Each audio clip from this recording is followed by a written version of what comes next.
Nakakagulat nga na balita ngayon dahil ito ngang si Barbie Sue o bilang kilala na si Sunshine na isang Taiwanese. Ngayon ay namatay nga umano siya dahil raw nag-complicate raw ang kanyang sakit nung nagbiyahe umano siya sa Japan. Ang kanyang sakit umano ay isang pneumonia and influenza. Kaya marami naman ang nalungkot dahil sa balitang ito. Kilala nga itong si Barbie Sue noon ngang Nature Garden na siya nga ang leading lady ng F4. Kaya ngayon ay marami nga ang nagulat dahil sa nabalitaan nilang pumanaw na nga ang isang batikang actress na isang Taiwanese.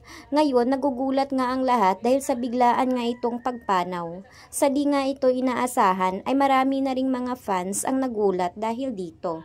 Kaya ang masasabi lang natin dito kay Barbie Sue or Sunshine is you may rest in peace.